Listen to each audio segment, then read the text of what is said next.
Fucking hell!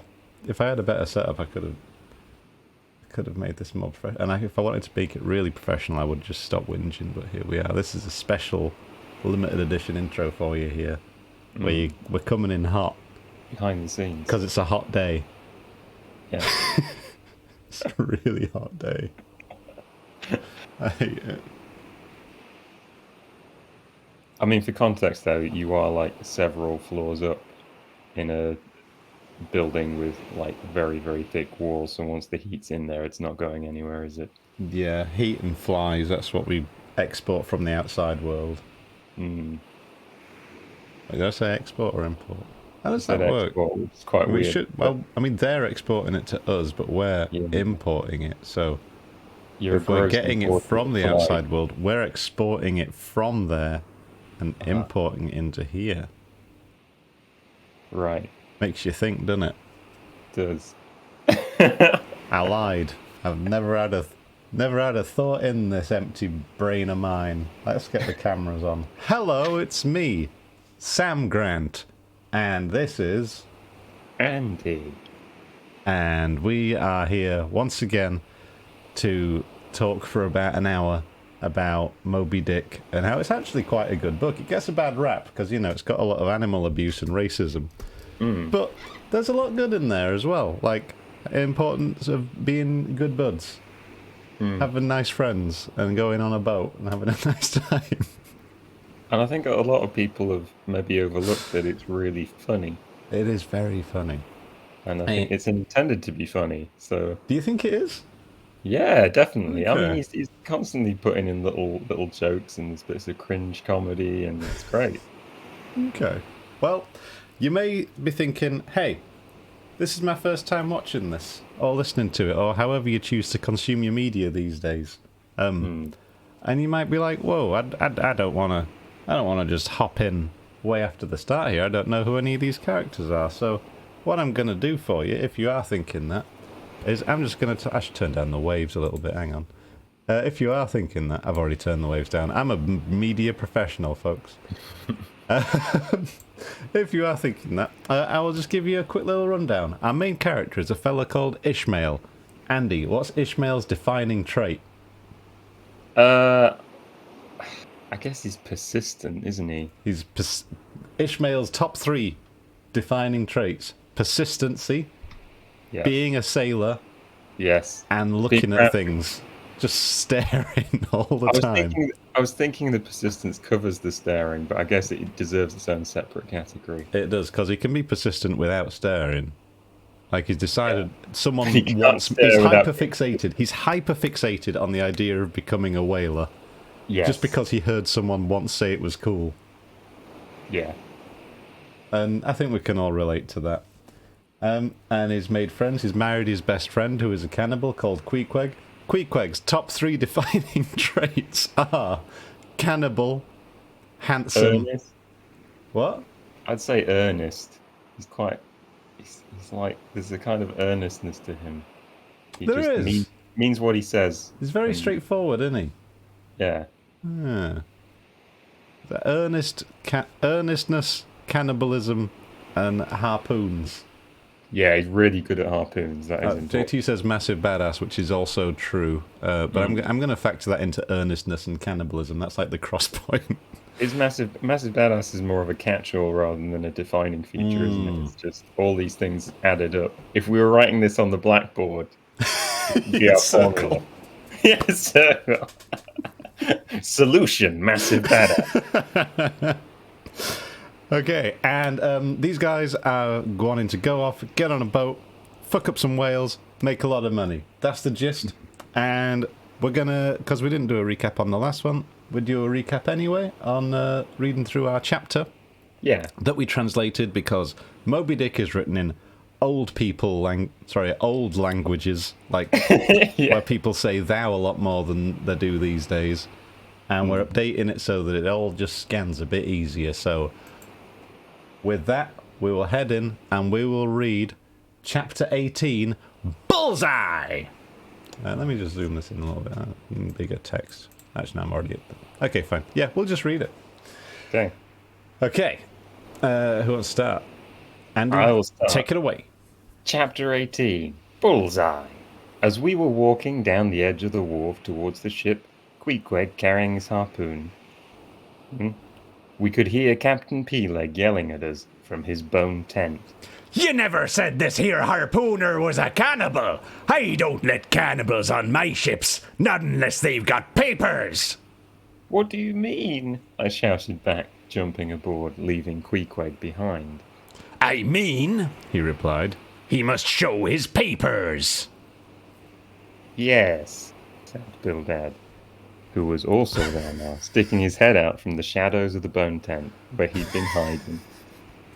He must show the proof that he's been converted into a normal Christian. He turned to Queequeg. Son of darkness, thou art at present in communion with any Christian church? I stepped in to defend my husband. Yeah, of course he is, I lied as I tried to think of some way out of this mess. He's a member of the First Congregational Church. Wait, oh yeah, I'm being Bildad, aren't I? Yeah. First Congregational Church, cried Bildad, throwing his arms up in the air and getting agitated.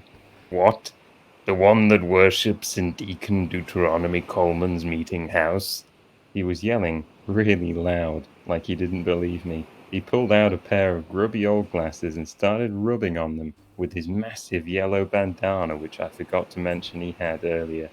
He hobbled over and started analysing Queequeg through that squinty face of his. How long hath he been a member? He then said, turning to me. Not very long, I rather guess, young man. No, said Peleg. And he ain't been baptized right either, or it would have washed some of that devil's blue off his face. I was surprised to hear that Peleg didn't understand what tattoos were, if I'm honest. Do tell now, cried Bildad. Is this Philistine a regular member of Deacon Deuteronomy's meeting? I never saw him going there, and I pass it every Lord's Day. I don't even know who or what this Deacon Deuteronomy thing is, I said.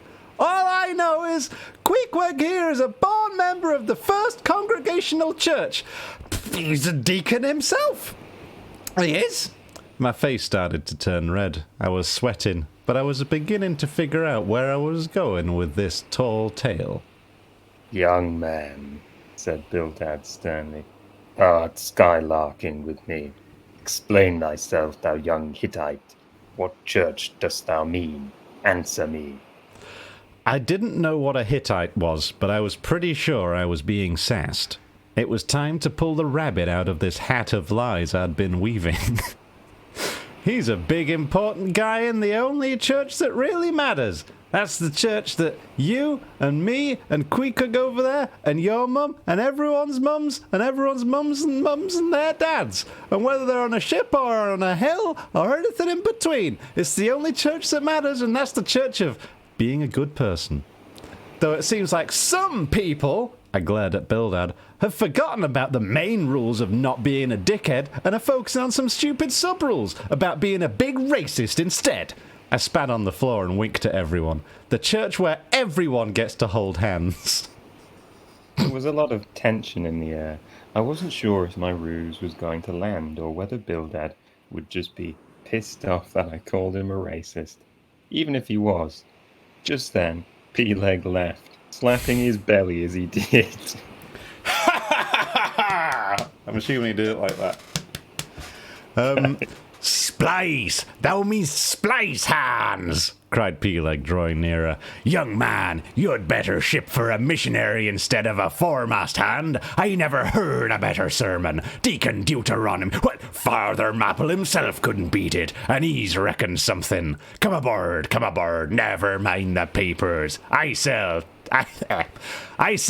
tell Quahog. Fuck me. Tell Quahog there, that's what you call him? Tell Quahog to step along. By the great anchor, what a harpoon he's got there. Looks good. Looks like good stuff, that. And he handles it about right. I say, Quahog, or whatever your name is, did ye ever stand in the head of a whaleboat? Did ye ever strike a fish? I was pretty sure that he was getting Queequeg's name wrong on purpose, in a faintly racist way. But if that's what it took to get him on the ship, then so be it for now. Without saying a word, Queequeg, in an explosive, nimble, and terrifying sort of way, jumped up on the bulwarks and did some cool parkour moves until he ended up on the bows of one of the whaleboats, hanging to the side. Then, bracing his left knee, did a cool pose with his harpoon and shouted at the captains. I am going to lob this harpoon at that apple in your hand. Does that sound okay to you fellas? Just imagine that's a whale's eye, alright?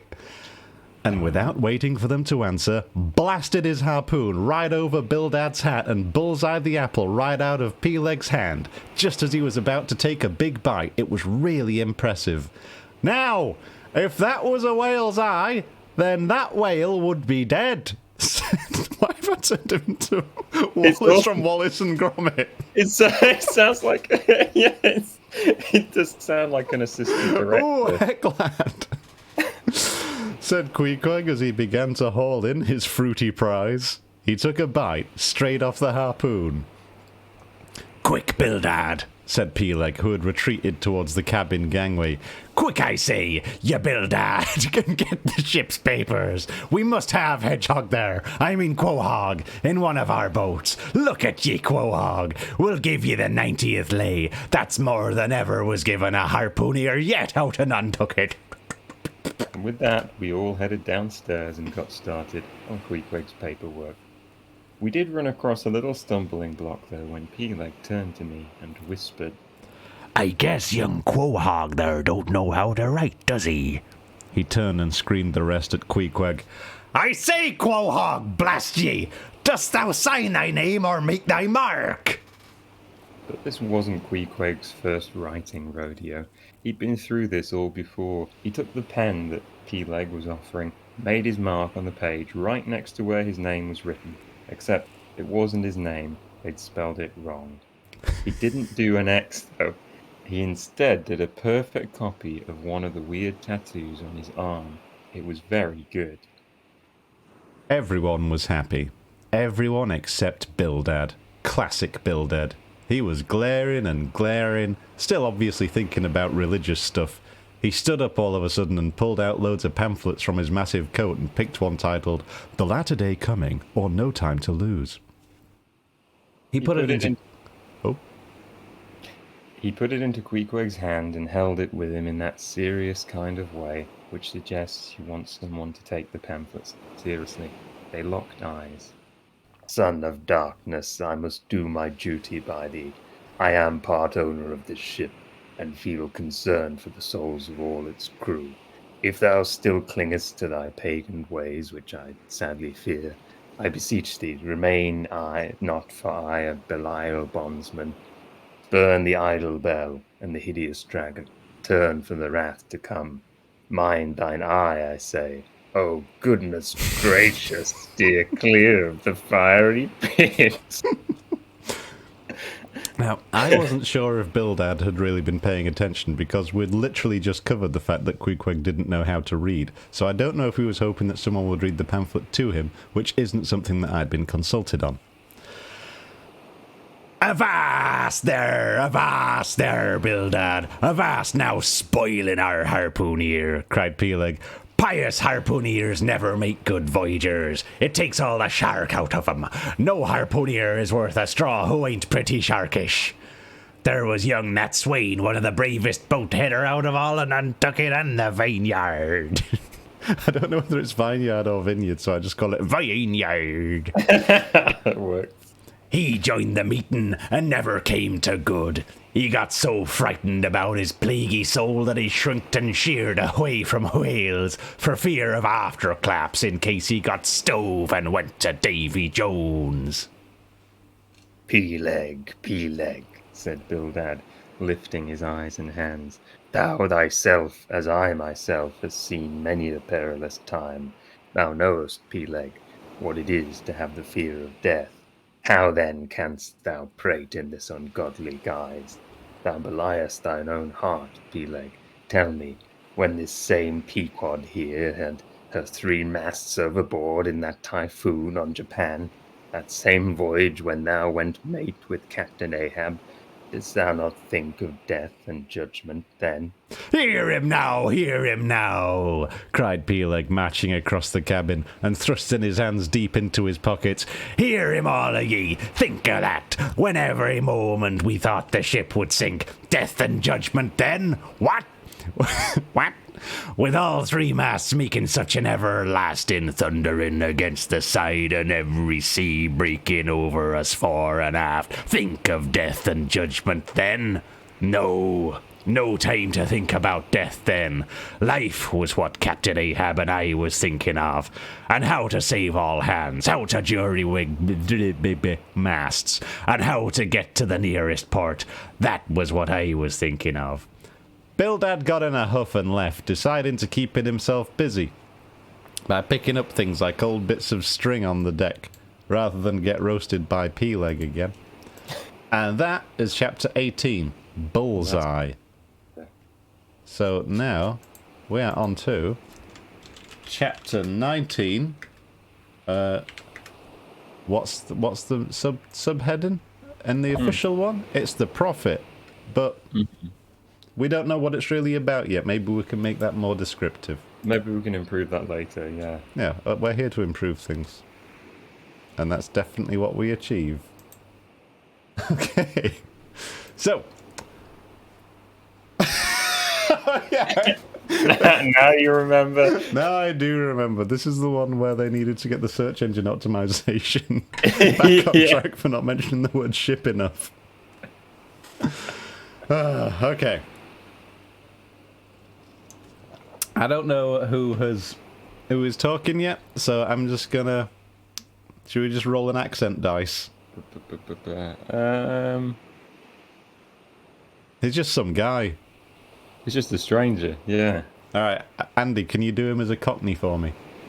Not really, but Alright, I'll do him as a Cockney. That won't stop me from trying to... Alright. You go for it. Alright. I live in London, but I can't do a Cockney accent because it's hard. Shipmates, have you shipped in that ship? Queequeg and I had just left the Pequod and were sauntering away from the water, for the moment each occupied with his own thoughts, when the above words were put to us by a stranger who, pausing before us, levelled his massive forefinger at the man in question.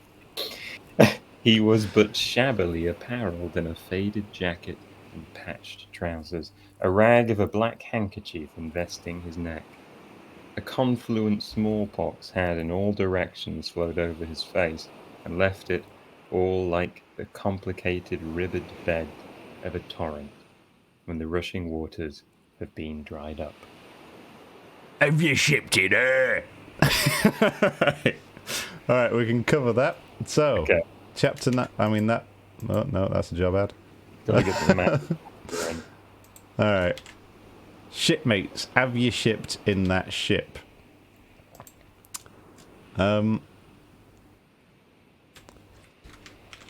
Those were the words that broke me. Okay, it's got to be Queequeg and I, not me and Queequeg, innit?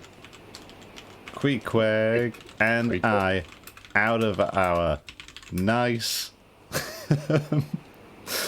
nice, serene, walking sort of reverie. Attempt to show you, Freddie. Oh. Hang on. Cat time. I feel like I'm watching one of those found footage horror films. Oh, there Yeah. he is. Hey, Freddie. This is good content. He's having a good time. Yeah, I can tell. He's getting a tiny bit of sunshine. Yeah. Is he not a sunshiny cat? He is to an extent, but he's also very fluffy, so when he gets completely baked, You don't want to overdo it, do you? yeah, and he really does. Okay. These were the words that brought Queequeg and I out of our nice, serene, walking sort of reverie on our way back from the ship. I looked over at the face that had made them. And bloody hell, this was an ugly guy that was talking. Face like a dried up riverbed that had once had a disease. All three. Fully grotesque. A goblin man. Have you mentioned his massive forefinger? Oh, yeah. I dragged my eyes away from his nightmare face and managed to spot the largest forefinger I have ever seen. I like that we're updating this text for a modern audience, and Melville's just like, yeah, this guy's had smallpox at some point, so his face is blind, and we're like, just A like, this monster! guy's hideous. It was pointing over at the Pequod. Pequod? Pequod. Okay. Okay. And then he repeats. Yeah. Have you shipped it her? You mean the oh, sorry, you're getting that bit. No, you get it. Okay. You mean the ship Pequod, I suppose, said I, trying to gain a little more time for an uninterrupted look at him. Oh god, it is Wow. this is like you've written it, Sam. This is just straight up already done. I'm going to change gain to buy, because that's more modern speak. Yeah. But the rest of it's, yeah, that... all good. Oi. Ah, fucking hell, I'm doing like an American version of the Cockney accent. Aye, the Pequod, that ship there. He said, drawing back his whole arm, and then rapidly shoving it straight out in front from him. With the fixed bayonet of his pointed finger dive full of the object. Fuck me, this is good stuff. He really gets into it, doesn't He started reeling in that weird arm of his and started jabbing his massive fingers at the Pequod over and over again. Like a like a boxer with a messed up glove.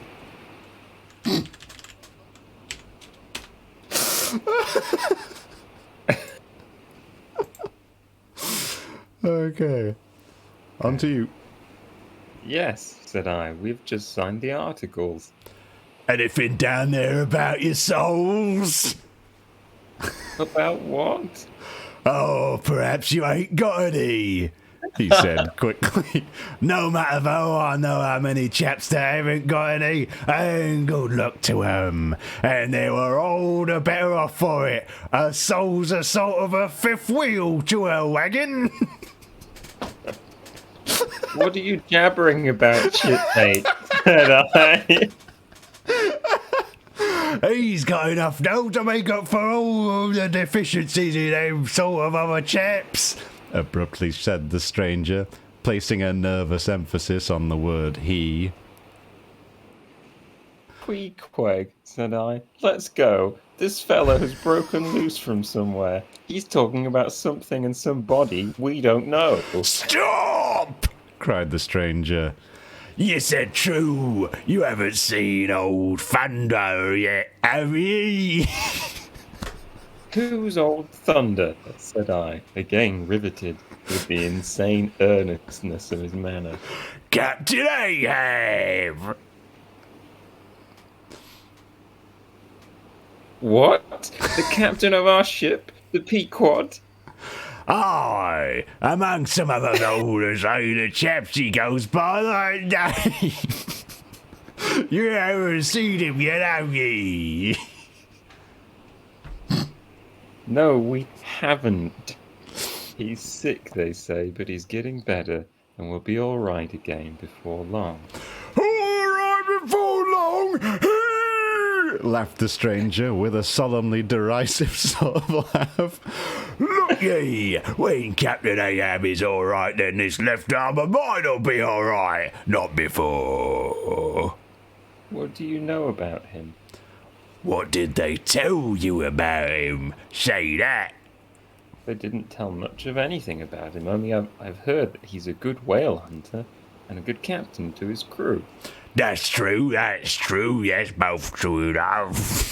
This accent's fucking I wild. love it. It's amazing. But you must jump when he gives an order. Step and growl, growl and go. That's the word we've kept in Ahab.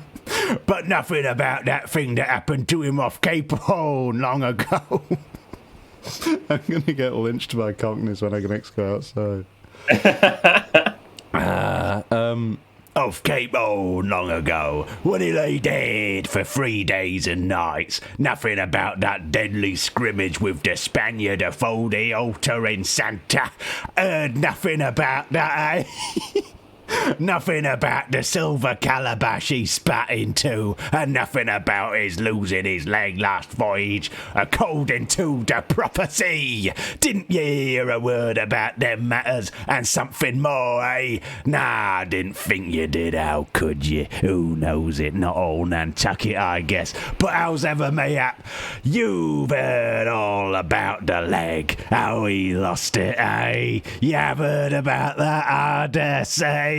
Oh, yes, that everyone knows at most. I mean, they know he's only got one leg, and that a machete took the other off. I think we should just keep going because we're clearly going to I'm copy-pasting this. This is dialogue. This tracks. My friend, said I, what all this gibberish of yours is about, I don't know, and I don't much care, for it seems to me that you must be a little damaged in the head. But if you're speaking of Captain Ahab, of that ship there, the Pequod, then let me tell you that I know all about the loss of his leg.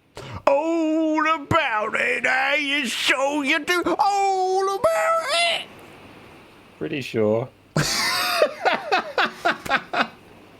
Okay, so we are going to copy-paste that wedge. Wait, where did we get to on this one? I knew this chap wouldn't let us down. The Pequod, that ship. Yeah, okay, cool. So we are from here to pretty sure. And we are going to redo not much, just some of Ishmael's lines because he's just a normal guy now. We just signed the articles, the papers. Paper, yeah. Anything down there about your souls? About what? Perhaps you ain't got any, no matter. What are you jabbering about, shipmate? Said I. What the fuck are you talking about? Yeah, that works. I think there's nothing I like more than a good pause and then somebody saying, what the fuck are you talking about? What the fuck are you on about, shipmate? Said I. He's got nothing. Queequeg, I said. Let's go. This fella's broken loose from somewhere. I think that works. He's talking all kinds of mixed up junk that doesn't mean anything to me.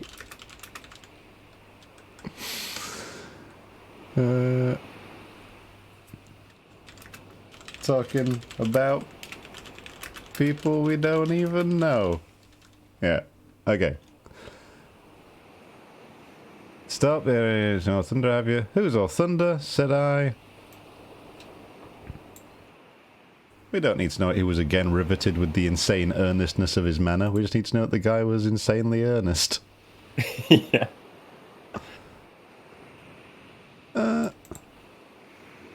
Okay, we'll rephrase this so... Okay. It's,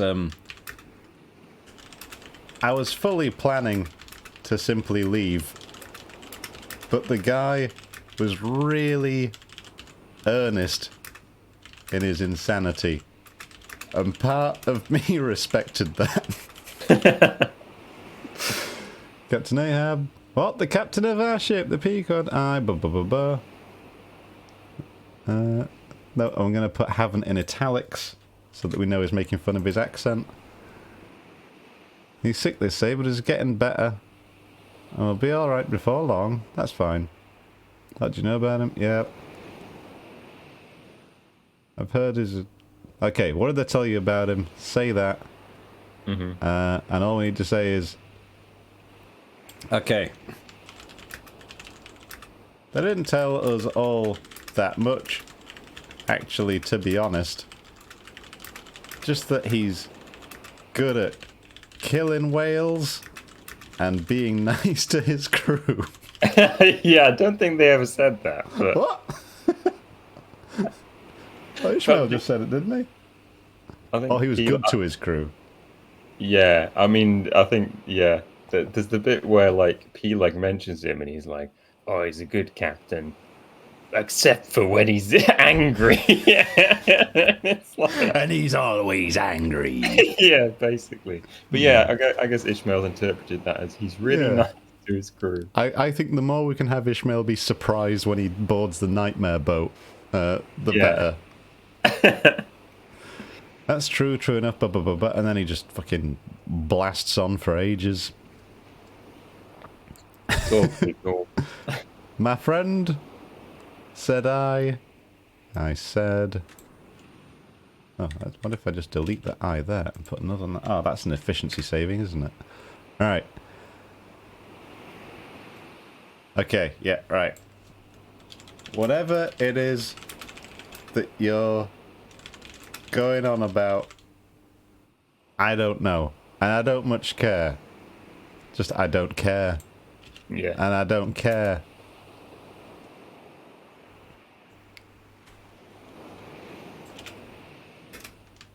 Honestly, you seem a little bit damaged in the brain.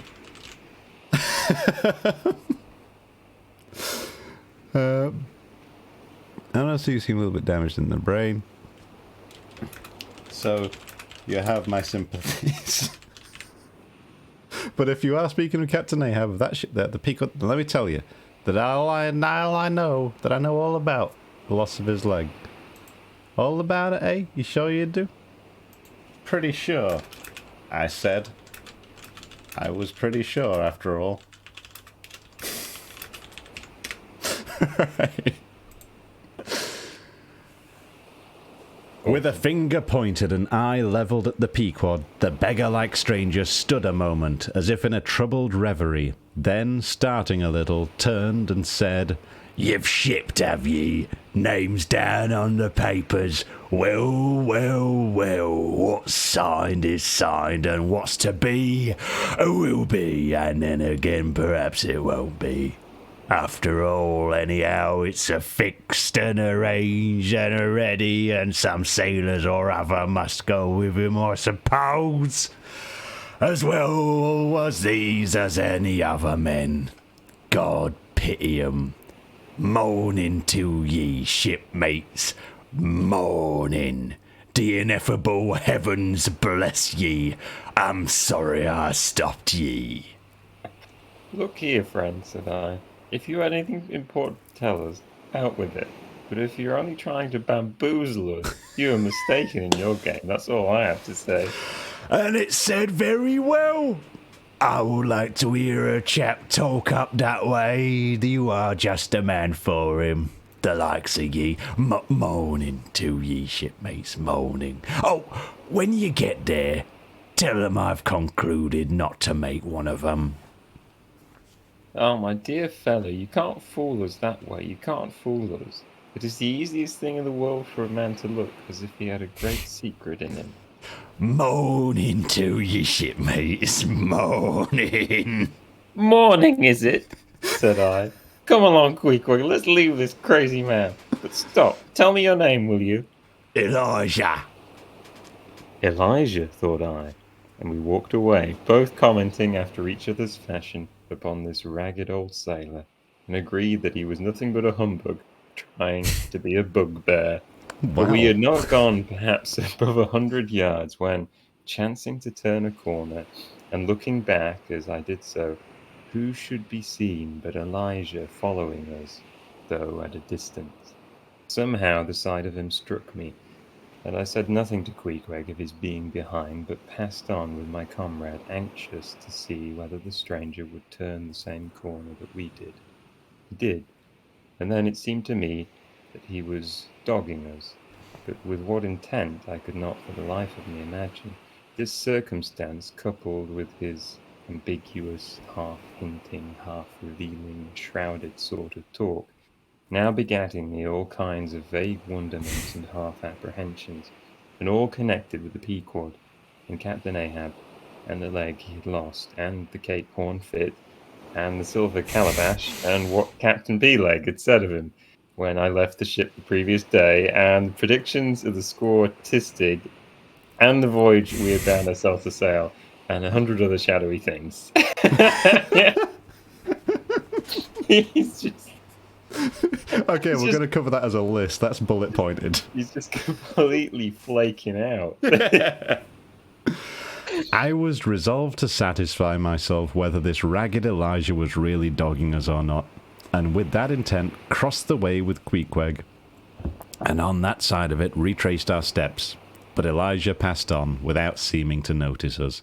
This relieved me, and once more, and finally, as it seemed to me, I pronounced him in my heart a humbug. Big, that's fighting talk, that. Yeah. No humbugs here. Alright, so this is going to be another big old copy-pasty section, I think. I think so, yeah. Where did we get up to? We got to... Pretty sure. Okay. And we'll just... You settled on a consistent Christian Bale in the Prestige accent, I think, when you were doing it. It was awesome. We should tie the knot different. Why did they want to tie the knot different? Because that's how it is with twins, isn't it? There's always one who wants to tie a knot. Spoilers. I mean, I With was magicians. I meant Hugh Jackman. I don't know. Fuck. Alright, so the beggar-like stranger stood a moment. Okay. Captain Ahab says, "Do you think this chapter is foreshadowing anything?" I don't think this is foreshadowing anything. I think this is in case you missed it, here is all of the fucked up shit that foreshadows what's going to go wrong on this. Yeah. And that's why in this section we're going to cover it in bullet points. It's just the way he does it, like all of his synapses are firing. Like he has, like, he's saved up all of his thinking until this 1 It minute. just goes 500 IQ. What could all of this mean? Just Yeah. And then he rolls another intelligence check, and it's like, oh, never mind. it'll be all right. Stood a moment, as if in a troubled reverie is fine. People know what those are. If in a troubled reverie, then jumped up in a manic fashion. Up in a manic fashion. Turned and said, You should have your names down all on the papers. Well, what side is side?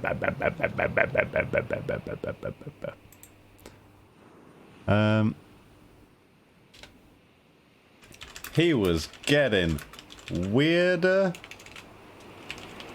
by the word. Look here, friend, said I. If you have anything in... sorry, that's an I said, because that's an update. Do you think we could just do, like... find and replace for said I to I said? I probably could. Look here, friend. I'm going to put that in italics because he's not really his friend. Look here, friend. Friendo. Oh, buddy. Buddy. Look here, buddy. Do you have anything important to tell us? You hate what? I don't. It's probably unfair because just a lot of people use it, but I hate being called buddy. Ah, me too. I always see it as a type of aggression. Yeah, it It's seems like when I call someone pal, it means I really don't like them. Yeah. Unless it's someone's pal, then it's fine. If I'm like, calm down, pal, like, I'm plotting. You should be concerned. you say calm down, pal, and then you're just feeling around for some blunt object to hit. Pretty much.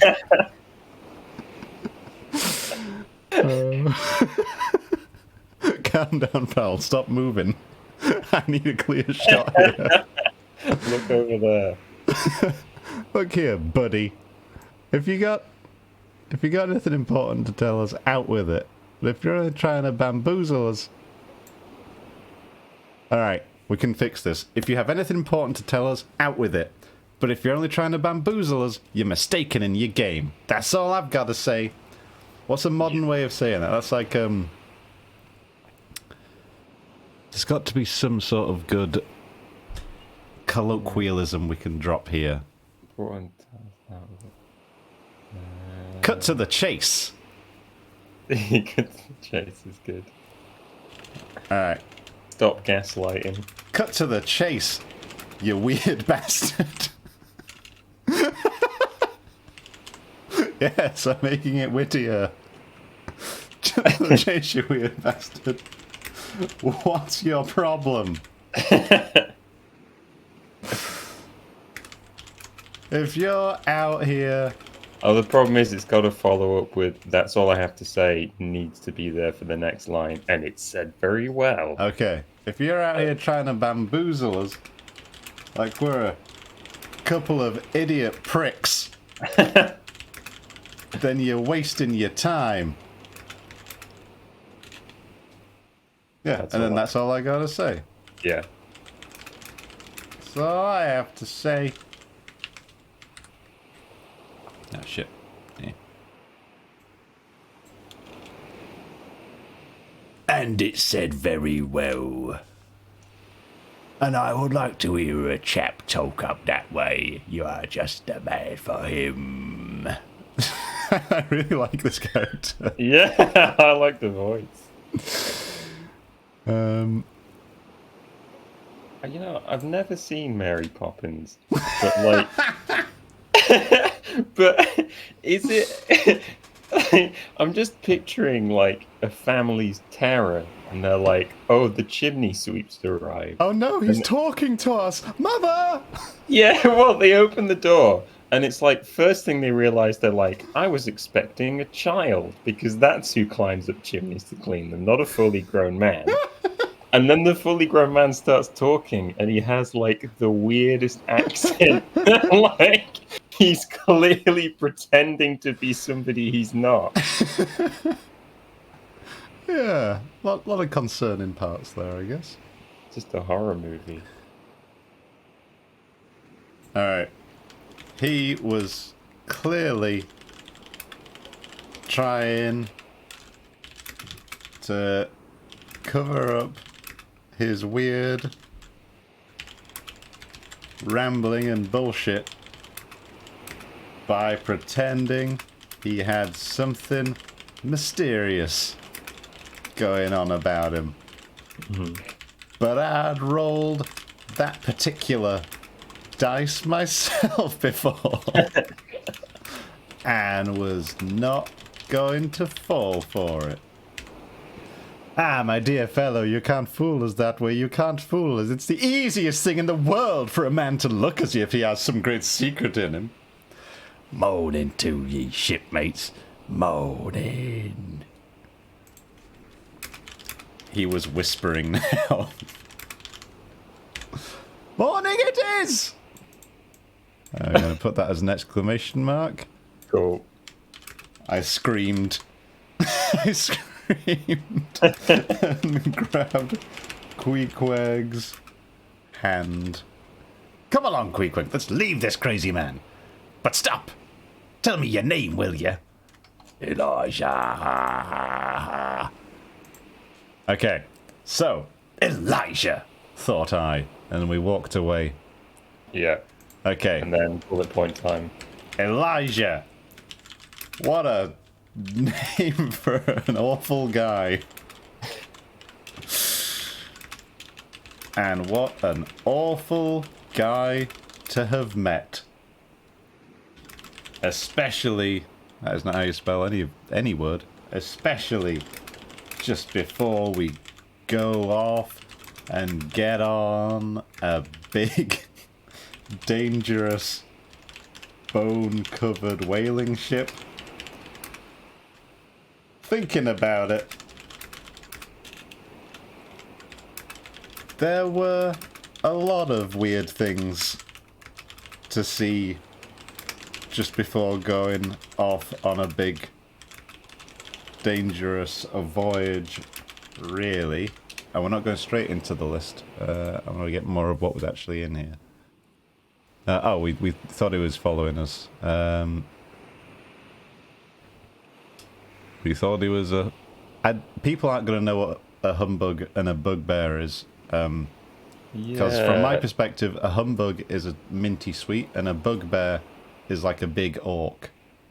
So how do you address this? Are you going to leave the words in and put parentheses after them, or are you going to change them to something new?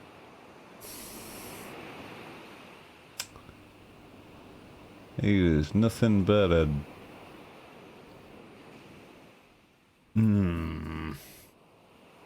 We need something small and unintimidating, acting like it was something big and intimidating. The easiest one would be the... Homburg, is it just, I don't know, it's just like a bullshit artist, I guess. I'm trying to think of... I feel like there's a dearth of like modern insults There which probably just are. say somebody's full of shit, basically. Well, there's all bark, no bite, but it doesn't quite you know what I mean? cover For it. like single words, that's a really useful word to be able to just say somebody's a humbug, and you're like, oh yeah, I get that. I don't appreciate people just lying.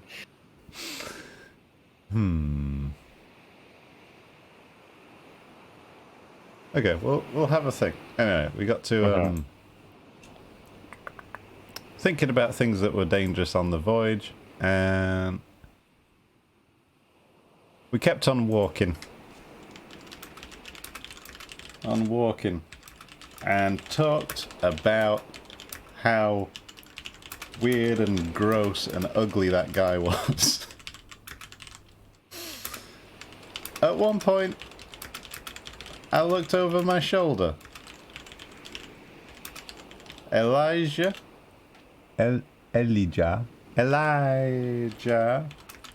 was following us. This fucking guy. What the hell? What was his game? Why was he trying to mess with my head so much? And then we get into him following us, combined with all that weird stuff he said. It started to make me think. Okay, yeah, okay. Him following us. Fucking hell. Following us. Combined with some of the stuff he'd said. And some of the stuff we'd seen. You know, I'd be lying if it didn't all kind of stack up on some kind of list of bad omens about our upcoming voyage. They were as follows. They were the following. Okay. Bad vibes. What have we got? We've had... Right, the ones that were in the list. This guy.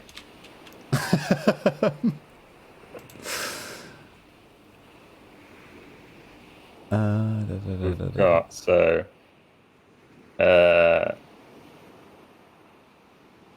Okay, So Ahab and his missing leg. Starts thinking about the Pequod, and about Right. Captain Ahab, then about the leg that Captain Ahab lost.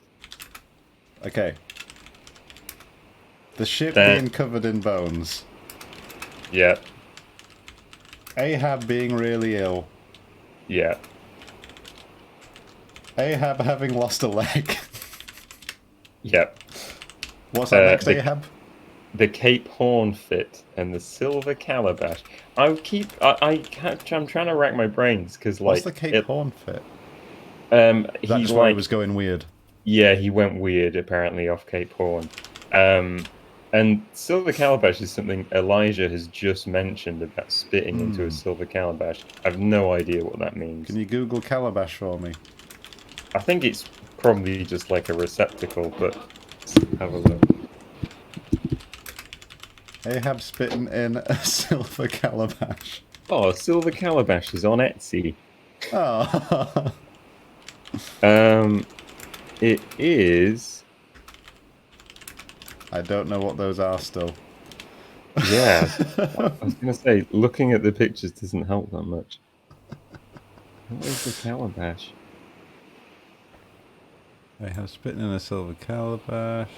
Oh, when I look at it, if you search for just calabash, it shows things made out of gourds. Oh. You know, like the way you make like drinking things out of gourds. Calabash is a term used for artifacts made from the hard shell of a fruit in the gourd family. All the other stuff Peleg said. The inn where it looked like gallows. Yep.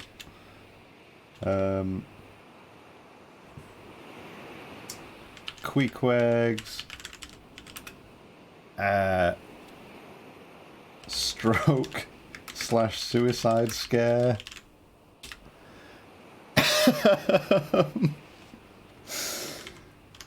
What else have we seen that was fucked up? The church. The church where that guy just kept doing sermons on how whales will mess you up. Have we seen anything else that's bad omensy? I mean, we've seen a lot. I mean, everything's made of bones, whether it's the Spouter Inn, whether it's the Pequod. Bones on the... Bones in... Oh yeah, bones all over the Spouter Inn. That's not how you spell that. Spouter. And then... Nope. Yep. Bones all over everything, to be honest.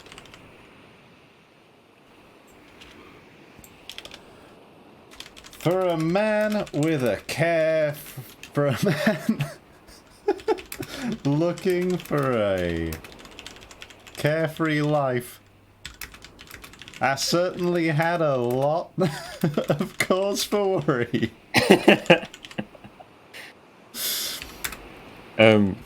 Just for a lot of reading about this Calabash passage. Tried to find what other people think. There is no consensus, it seems. Okay. One professor seems to believe this sentence indicates that Ahab spat into the holy water because it follows some comment about a scrimmage in a church. Yeah, that's what I would Calabash assume. is just too specific a word for a receptacle. Well, I mean, it's also this weird sailor who's talking about it. Which is usually called fun. Yeah, that's true. I mean, I think it's maybe some backstory that Melville's like, I know, but I'm never going to say.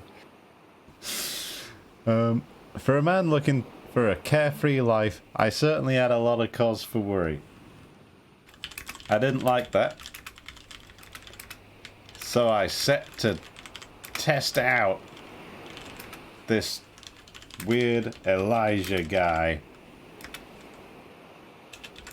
See whether he was really following us or just being a big daft fakey. I grabbed Queequeg again and we did a swift turn to go back the way we'd come.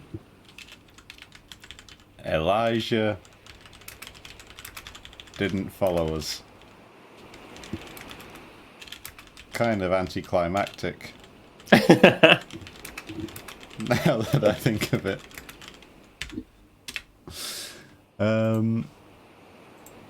That's pretty good, I think. I mean, yeah, that's a chapter ender. That's it. Alright, should we read through this and then call it quits? Do you want to read through it next time? Because we've just done it. Yeah, it's only a short one, isn't it? Yeah, and we've like, mostly it's the dialogue that we've just read out, so maybe reading it next time. That's true. Yeah, we didn't really change all that much. Chapter 19. A weird... a weird, ugly man. Who says odd things. You can tell he's still in Ishmael's head and he's still really annoyed even thinking about the story. This fucking guy. Alright, I think that's us done for today. That was a quick one, and I am melting up here because it's warm. Yeah, same. I'm ready for a break. I think I'm gonna go and have a almond magnum, which is a type of ice cream. Nice. Not a massive bottle of champagne. Hmm. Why do they do that at the F1? What, blast each other Yeah, with... why do they do the champagne blasters? And if that's always the best part of the race, so why don't they just do that the whole time? Just every car is just a guy shit. Or, like, each car has a bottle of champagne on it, and then when they get to the end of the race, they pull it off and pop the cork to see how much it got shaken up. Yeah, and that's like the second place. Whoever's champagne blasts the highest. You get bonus points. I think it's... That'd be good. It'd make the battle for the first place more contentious as well. I think it probably dates back to like the early days of racing, where when they finished, all of the racers were always on fire, so they had to spray them with something. They're just taking the lids off their bottles of water, and it's not self-propelling. Like, oh no, what can we do? So that's why they started. Yeah, that's why they started using champagne. But they would still go to the winners' podium. There'd be a blaze, but they'd be like, "I'm first. Don't put me out." That's why they have to pay like 100 women to just stand there and smile as they walk past. That's like, the champagne thing is weird, but that's the part that I really don't get on the F1. Yeah. Have you, I don't know Is if you ever watched... that still a thing? Yeah. Do they still do that? It was a couple of years ago, at least. Okay. Probably the last time I watched it. It's like, and now he's gotten out of his car, and they had to help him out because he's been in there for fucking 5 hours, and you proper cramped mode. He's trying to steer people's faces like they're steering them. Yeah. Got nothing left. And yeah, they just walk down a really long corridor, and there's just loads of women there for some reason. It just seems weird to me. Not that they don't deserve to be there, but like, they're not doing no else. They're just being paid to stand around. Again, originally they'd probably be there for fire safety reasons. To push them the right way when they keep collapsing. Smother them. Anyway, we should call it that. And Okay. I'm gonna go, like I say, get an ice cream.